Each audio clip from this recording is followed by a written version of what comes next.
Hello everyone, welcome to साक्षी's विद्या साधना। इस video lecture में हम पढ़ रहे हैं class 7 history chapter 6 towns, traders and craft person. इस चैप्टर के अंदर हम इस टाइम के जो भी क्राफ्ट पर्सन्स थे, कैसे टाउन्स हुआ करते थे, क्या व्यापारी काम किया करते थे, ये सब पढ़ने वाले हैं।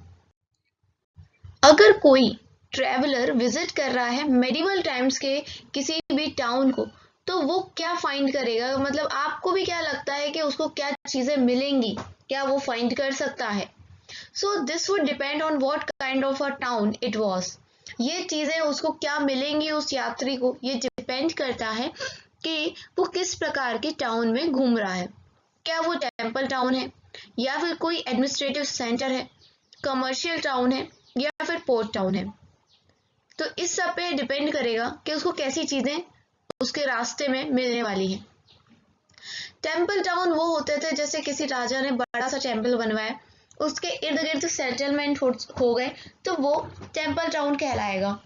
एक एडमिनिस्ट्रेटिव सेंटर जहाँ राजा रह रहा है, वहां से सारा काम चल रहा है, वो हो गया। कमर्शियल टाउन मान लीजिए जहां पर व्यापारी वर्ग रह रहा है और वहां से कॉमर्स की चीजें हो रही हैं, चीजों चीजों का बनना हो रहा है, जैसे मैन्युफैक्चरिंग हो रही है, तो वो अपने कमर्शियल टाउन हो गया। पोर्ट टाउन कहाँ किसे कहेंगे? जो टाउन समुद्र तट पे हैं, वो पोर्ट टाउन हो गए। इनफैक्ट बहुत सारे टाउन्स को कंबाइन किया गया है काफी सारे अलग अलग फंक्शंस के लिए, जैसे कि administrative centres, temple town as well as centre of commercial activities and craft production. इनको क्या किया है? कंबाइन कर लिया है बहुत सारे कामों के लिए। ये देखिए मैप 1 में हमें कुछ important centre of trade and artisanal production in central and south India देखने को मिल रहे हैं। ये क्या क्या है? वृंदावन, पुष्कर, अजमेर, अहमदाबाद, सोमनाथ, बॉम्बे, बिदार, बीजापुर, गोलकोंडा, मुर्शिदाबाद, कलकत्ता, ये आपको सब दिख रहे होंगे। तिरुपति, कांचीपुरम, तिरुवन्नमलाई, मद्रास, महाबलीपुरम, थंजावुर, मदुराई। तो ये सारी वो जगह थी, एंड इवन काबुल भी, जहां पर आर्टिसंस काम करते थे, ट्रेड बहुत बड़े अच्छे लेवल पे हुआ करता था। एडमिनिस्ट्रेटिव सेंटर्स, तो जैसा कि हमने पढ़ा था चैप्टर 2 चोला डायनेस्टी के बारे में, इसका कैपिटल है थंजावुर। तो अब हमें इमेजिनेशन करनी है कि हम जा रहे हैं थंजावुर, जो कि चोलास का कैपिटल है, और ये अभी भी वैसा ही है जैसे हजारों साल पहले हुआ करता था। यहाँ से एक पैरेनियल रिवर कावेरी फ्लो करती है यहाँ के सुंदर से टाउन से। यह शब्द आया है पैरेनियल। तो इस पैरेनियल का मतलब क्या होता है? एक ऐसी नदी जो पूरे साल पानी से भरी रहती है, उसको हम पेरेनियल बोलते हैं। ठीक है। One hears the bell of Raja Rajeshwar temple built by king Raja Raja Chola. ये भी हमने पढ़ा था कि मंदिर है राजा राजेश्वरा, जो किंग राजा राजा चोला के द्वारा बनवाया गया था। तो यहाँ की घंटियों की आवाज कोई आराम से सुन सकता है। ठीक है। एंड ये जो टाउन है, यहाँ पर जो आर्किटेक्ट है यहाँ के, वो कौन है? कुंजरा मल्लन राजा राजा पेरुंथा छन्न, इन्होंने बनाया है। तो इनको बहुत इज्जत मिलती है और इनका नाम भी लोग गर्व से लेते हैं, और गर्व से ही इनका नाम मंदिर की दीवारों पे लिखा हुआ है। इस मंदिर में अंदर एक बहुत बड़ा शिवलिंग भी है। बिसाइड्स द टेम्पल के अलावा भी यहाँ पर बहुत सारी पैलेसेस हैं। ठीक है।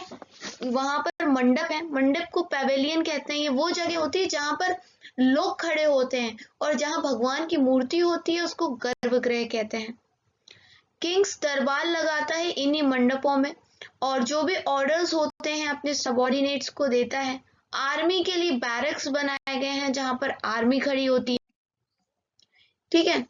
यहाँ पर टाउन में बहुत अच्छा मार्केट भी है, जहां पर अनाज, स्पाइसेस, क्लॉथ, ज्वेलरी, ये सारी चीजें बेची जाती हैं। वाटर सप्लाई जो है टाउन की, वो भी काफी अच्छी है, कुएं से और टैंक से। यहाँ पर सलिया कम्युनिटी के जो वीवर्स हैं, वो थंजावुर में रहते हैं, and near by town of Uraiyur में भी रहते हैं, जो कपड़ा बनाते हैं झंडों के लिए, जो कि टेम्पल फेस्टिवल्स में यूज होता है। और फाइन कॉटन्स को प्रोड्यूस करते हैं राजा और अमीर वर्ग के लोगों के लिए, नोबिलिटी के लिए, और थोड़ा खराब खुरदुरा रफ कपड़ा जो आम जनता है उसके लिए बनाया जाता है। ठीक है, राजा के लिए अच्छा, आम जनता के लिए नॉर्मल बेकार सा। ठीक है, कुछ दूरी पर है स्वामी मल्लाई। द स्थापतीस और sculpture are making execute bronze idols and tall ornamental bell temples lamp. तो थोड़ी दूर पे क्या है, स्वामी मलाई। यहाँ पर क्या है, स्कल्पचर्स लोग हैं जो मूर्ति बनाते हैं, ब्रॉन्ज से बनाते हैं, और जो बेल होती हैं वो भी बनाते हैं, मेटल की लैंप भी बनाते हैं। Temple towns and pilgrimage centres देखेंगे, मतलब कि हम उन टाउन्स को देखेंगे जो टेम्पल के इर्द गिर्द बसे, दूसरे तीर्थ यात्री जहां पर आते थे उन सेंटर्स को देखेंगे। तो एक बहुत अच्छा एग्जाम्पल है टेम्पल टाउन का थंजावुर, जैसा हमने देखा थंजावुर में एक मंदिर है। ठीक है, temple town represent a very important pattern of urbanisation, the process by which cities develop. Thanjavur में हमें एक बहुत अच्छा पैटर्न मिलता है, किस चीज का, अर्बनाइजेशन यानी शहरीकरण का, यानी एक टाउन क्या बन रहा है, सिटी में डेवलप हो रहा है। एंड यहाँ पर क्या है, temples were often central to the economy and society. Rulers built temple to demonstrate their devotion to various deity. देखो, रूलर्स बनाते थे अपने टेम्पल्स अपनी पावर शो करने के लिए और अपना समर्पण दिखाने के लिए अपने भगवान को। तो इसके लिए वो क्या करते थे, टेम्पल्स में बहुत सारी ग्रांट्स देते थे टेम्पल वालों को जमीन का, और पैसे भी देते थे ताकि जो भी रिचुअल्स हैं, यज्ञ हवन, वो सब कर सकें। पुजारी को, तीर्थ यात्रियों को भी कुछ देते थे, और सेलिब्रेट करते थे फेस्टिवल्स को तरह तरह के। पिलग्रिम्स जो आते थे मंदिरों में, वो भी काफी डोनेशंस देते थे मंदिरों के अंदर, आज भी देते हैं। अब हम देखेंगे bronze, bell metal and the lost wax technique को। तो ब्रॉन्ज क्या है, एक प्रकार का एलॉय है। एलॉय यानी उसमें एक दो से ज्यादा मेटल्स यूज करते हैं। तो कॉपर और टिन को मिला के ब्रॉन्ज बनता है। एंड जो बेल मेटल होता है उसके अंदर ज्यादा प्रोपोर्शन होता है टिन का। ठीक है, और ये डिफरेंट होता है ब्रॉन्ज की दूसरी काइंड से। इसमें इसको बजाने पर एक बेल जैसी साउंड आती है, जो घंटी होती है मंदिर की, उस प्रकार की। चोला का ब्रॉन्ज स्टैचू देखो, ठीक है, चैप्टर 2 के अंदर, ये लॉस्ट वैक्स टेक्निक से बना हुआ है। इसमें क्या करते हैं, पहले एक इमेज बनाते हैं वैक्स की, ठीक है, एंड इसको फिर मिट्टी से कवर कर लेते हैं और सूखने देते हैं। उसके बाद इसको गरम करते हैं और इसके अंदर एक छोटा सा होल बनाते हैं। अब इसके बाद जो मोल्टन वैक्स है उसको बाहर निकाल लेते हैं, किससे, इस होल से, गड्ढे से, और फिर इस गड्ढे में ही जो मोल्टन पिघला हुआ मेटल है उसको डालते हैं, फिर ठंडा कराते हैं। ठंडा होने के बाद ये जो मेटल है ये जम जाता है, फिर क्ले का जो कवर है उसको केयरफुली हटा देते हैं और जो आपकी इमेज है वो निकल आती है। फिर इसके ऊपर बस थोड़ी सी फिनिशिंग देनी होती है, पॉलिश करनी होती है, और आपकी जो मूर्ति है वो तैयार हो जाती है। फिगर 1 के अंदर क्या है, ये ब्रॉन्ज स्टैचू है कृष्णा का, सबडूइंग द सरपेंट डेमोन कालिया। ये कालिया नाग है और इसके ऊपर एक कृष्ण भगवान की मूर्ति बनाई गई है। टेम्पल अथॉरिटीज उस टाइम काफी पैसे वाली होती थी, जिससे वो अपनी ट्रेड और बैंकिंग को फाइनेंस करती थी। धीरे धीरे क्या हुआ, एक लार्ज नंबर ऑफ पुजारी, ज्यादा नंबर में पुजारी हो गए, वर्कर हो गए, आर्टिसंस हो गए, ट्रेडर्स हो गए, वो टेम्पल के आसपास रहने लगे ताकि टेम्पल की जरूरतों को देख सके, पूरा कर सके, काम कर सके टेम्पल के आसपास। और तीर्थ यात्री भी काफी ज्यादा आते थे। तो इस सब से क्या हुआ कि जो टेम्पल था वो एक टाउन में कन्वर्ट हो गया। धीरे धीरे वहां पर लोग सेटल होने लग गए। Towns emerge around temples. देखो कौन कौन से टाउन्स बने हैं टेम्पल्स के पास, तो कौन कौन से टाउन्स थे, एक है भिलासविन, भीलसा और विदिशा इन मध्य प्रदेश। तो मध्य प्रदेश भी एक इसी प्रकार का है, विदिशा मध्य प्रदेश में विदिशा। एंड सोमनाथ गुजरात के अंदर, गुजरात के सोमनाथ का तो सभी जानते हैं, वहां पर शिवलिंग है, ज्योतिर्लिंग है वो। और जो इम्पोर्टेंट टेम्पल टाउन्स थे वो है कांचीपुरम, मदुराई, ये तमिलनाडु में थे, तिरुपति आंध्र प्रदेश में थे। पिलग्रिमेज सेंटर्स जो थे डेवलप करके टाउनशिप बनने लगे थे। इसके एग्जाम्पल हैं वृंदावन एंड तिरुवन्नमलाई। अजमेर का नाम सुना होगा आपने राजस्थान में। ये पहले चौहान किंग राजपूत जो थे 12th सेंचुरी में उनकी राजधानी हुआ करता था। बाद में मुगल्स ने अपना हेडक्वार्टर यहाँ पर बनाया। तो अजमेर के अंदर हमें एग्जाम्पल मिलता है किसका? रिलीजियस को एग्जिस्टेंस का, राजपूत हिंदू रूलर्स का एंड मुगल्स मुस्लिम रूलर्स का। ख्वाजा मोइनुद्दीन चिश्ती जो कि एक सूफी सेंट थे, चैप्टर 8 में हम इनके बारे में पढ़ेंगे, अजमेर में आके बस गए थे 12th सेंचुरी के अंदर। और क्योंकि सूफी सेंट थे तो इनके बहुत सारे फॉलोअर्स भी थे, तो वो भी यहाँ पर फिर आके बसने लग गए।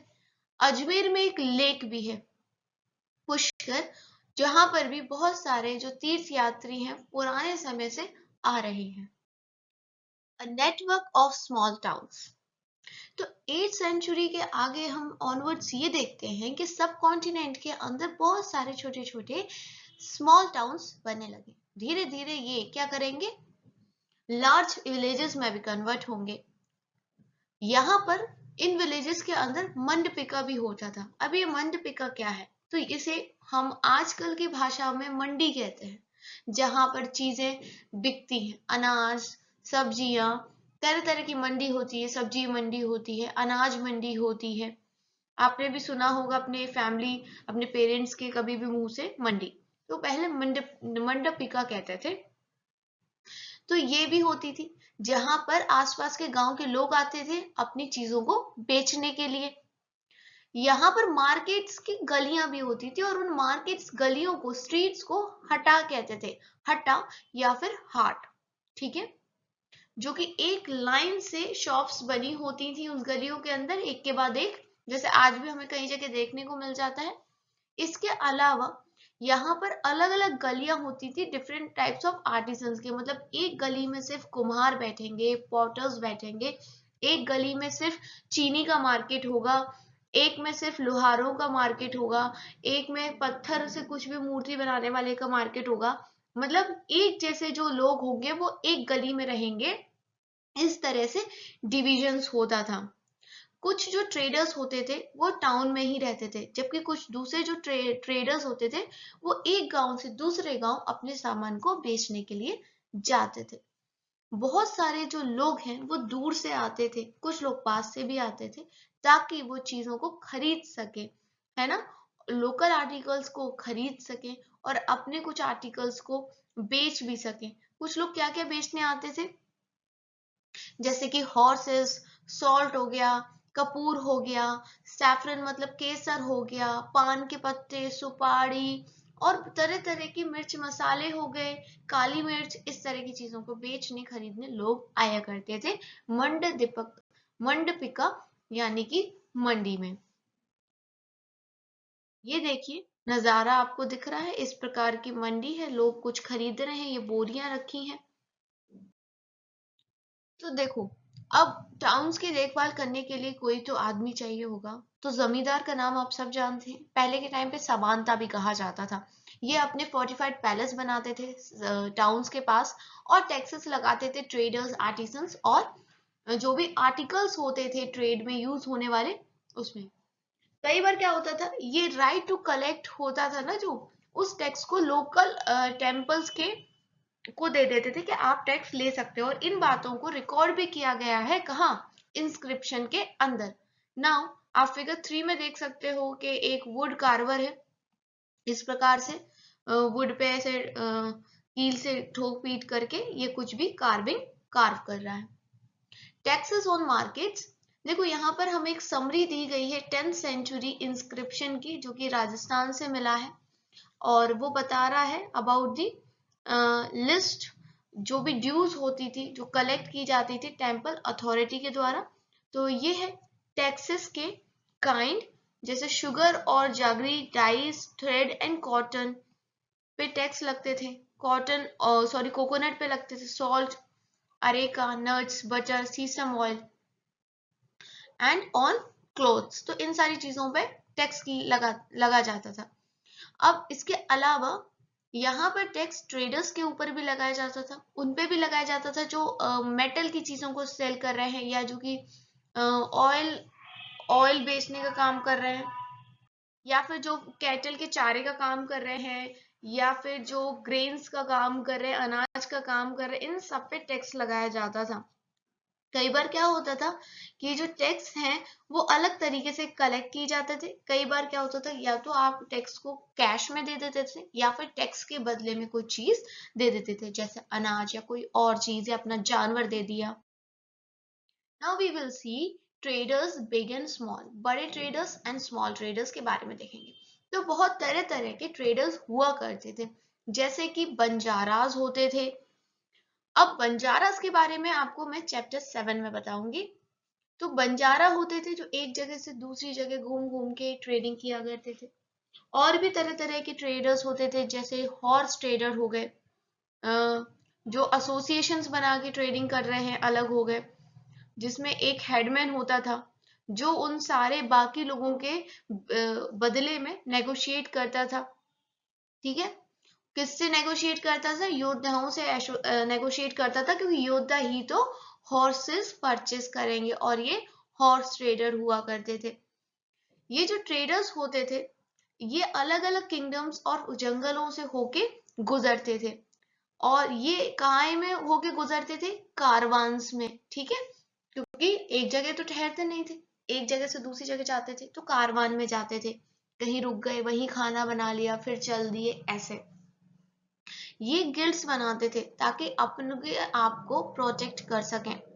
ऐसे बहुत से गिल्ड्स हमें साउथ इंडिया में देखने को मिलते हैं 8th सेंचुरी के बाद से। और इन सब में जो सबसे फेमस है वो है नाना देसी एंड मनीग्रामन। तो ये जो दोनों गिल्ड्स हैं ये काफी ज्यादा फेमस है, और इन्होंने बहुत ज्यादा ट्रेड किया है पेनिनसुला के अंदर, साउथ ईस्ट एशिया और चाइना के अंदर। पेनिनसुला आप समझ रहे हैं इंडिया के नीचे के हिस्सा। कोई भी वाटर बॉडी नीचे का हिस्सा इंडिया के ऐसा ही है कुछ, यहाँ भी पानी है, यहाँ भी पानी है, और यहाँ भी पानी है। तो कोई भी जमीन का ऐसा टुकड़ा जो 3 साइड से वाटर से कवर हो वो पेनिनसुला होता है। तो इंडिया भी नीचे से 3 तरफ से पानी से घिरा है, ऊपर में पानी नहीं है, इसलिए इंडिया को भी पेनिनसुला बोला जा रहा है। यहाँ पर कुछ और भी प्रकार की कम्युनिटीज थी, जैसे चैत्रियार्स एंड मारवाड़ी ओसवाल। ओसवाल की जहां तक मेरे को याद आ रहा है ऊन आती है ओसवाल की, है ना। तो ये भी एक बहुत बड़ी ट्रेडिंग ग्रुप बना था कंट्री के अंदर। गुजराती ट्रेडर्स आज भी बहुत मशहूर हैं, तब भी बहुत मशहूर थे। इसके अंदर हिंदूज के अंदर जो बनिया आते हैं, बनिया कम्युनिटी वो, और मुस्लिम्स के अंदर भोराज, ये काफी ज्यादा करते थे ट्रेड। कहाँ पर करते थे? रेड सी के अंदर, पर्शियन गल्फ के अंदर, east Africa, south east Asia and China. मतलब आप देख रहे हैं कि इंडियन सब कॉन्टिनेंट से बाहर निकल कर ट्रेडिंग की जा रही है उस टाइम में भी। ये क्या बेचते थे? ये कपड़े बेचते थे, मिर्च मसाले बेचते थे। कहाँ से? सी के माध्यम से, यानी समुद्र के माध्यम से। और इसके एक्सचेंज में उनको सोना मिल जाता था, चांदी मिल जाता था, वैल्यूएबल हीरे जवाहरात जैसी चीजें मिल जाती थी। ठीक है, कहाँ से? अफ्रीका से। अब अगर स्पाइसेस की बात करें, टिन की बात करें, चाइनीज ब्लू पॉटरी की बात करें, सिल्वर की बात करें, तो ये साउथ ईस्ट एशिया और चाइना से ले लेते थे। इस प्रकार से ट्रेड होता था उस टाइम पे। देखो इंडिया के जो वेस्ट कोस्ट पर जो टाउन्स थे ना, वो अरब, पर्शियन, चाइनीज, जूइश और सीरियन क्रिश्चियन ट्रेडर्स के लिए घर जैसे थे। इंडिया के जो मसाले थे, जो कपड़ा था इंडिया का, वो रेड सी पोर्ट के द्वारा इटालियन ट्रेडर्स के द्वारा खरीदा जाता था, और फिर उसके बाद वो यूरोपियन मार्केट में पहुंच जाता था, जहां से बहुत ज्यादा प्रॉफिट कमाया जाता था ट्रेडर्स के द्वारा। अब ये जो स्पाइसेस था ये ट्रॉपिकल क्लाइमेट्स में ही उग पाता है। स्पाइसेस कौन कौन से? दालचीनी हो गया, अपना क्या हो गया, ड्राई जिंजर, आप समझते हो क्या होता है, सौंठ हो गई अपनी, काली मिर्च हो गई। तो जो इस प्रकार के हमारे ये मसाले हैं ट्रॉपिकल क्लाइमेट में ही उगते हैं, और इंडिया के अंदर ये ट्रॉपिकल क्लाइमेट हमें देखने को मिलता है। अब क्योंकि यूरोपियन इसे खा रहे थे, तो अब यूरोपियन कुकिंग का ये एक बहुत इंपॉर्टेंट हिस्सा बन चुका था। और हमारे यहाँ का जो कॉटन का कपड़ा है ये भी काफी अट्रैक्टिव था। तो अब इस सब से जो यूरोपियन ट्रेडर्स हैं उनका ध्यान इंडिया की तरफ आया, और धीरे धीरे हम देखेंगे कि जब यूरोपियंस इंडिया तक नहीं पहुंच पाएंगे तो आगे जाके ये जो पोर्चुगीज लोग हैं ये उस रूट को पता करेंगे, वास्को ड गामा रूट को पता करेंगे जहां से सीधे इंडिया पहुंचा जाए। ठीक है,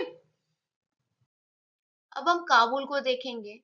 काबुल में काफी ज्यादा ना माउंटेन एरिया है, रग्ड है, लैंडस्केप इतना ज्यादा अच्छा नहीं है। ठीक है, और आज के टाइम पे अगर काबुल की बात करें तो ये अफगानिस्तान में है, एंड ये पॉलिटिकली और कमर्शियली काफी ज्यादा इंपॉर्टेंट हो गया था 16th सेंचुरी के बाद से ही।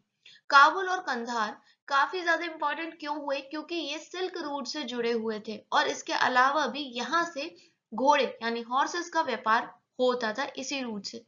17th सेंचुरी में जीन वेप्टाइस टेवर्नियर एक डायमंड मर्चेंट थे, तो इन्होंने क्या एस्टिमेट किया कि जो हॉर्स ट्रेड है काबुल से एक तकरीबन 30,000 की एनुअली होती है। अभी आपको ये 30,000 काफी कम लग रहा होगा, लेकिन ये मैं बात कर रही हूँ 17th सेंचुरी की, तो बहुत बहुत बड़ा अमाउंट है ये।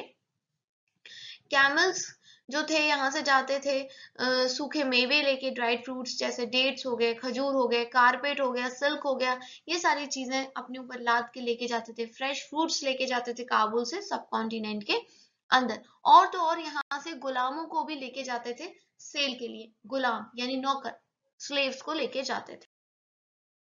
क्राफ्ट्स इन टाउन्स, अब हम नेक्स्ट वीडियो में पढ़ेंगे अबाउट किस प्रकार के क्राफ्ट थे उस टाइम के टाउन्स के अंदर। तो बने रहिएगा मेरे साथ। Thanks for watching Sakshi's Vidya Sadhana.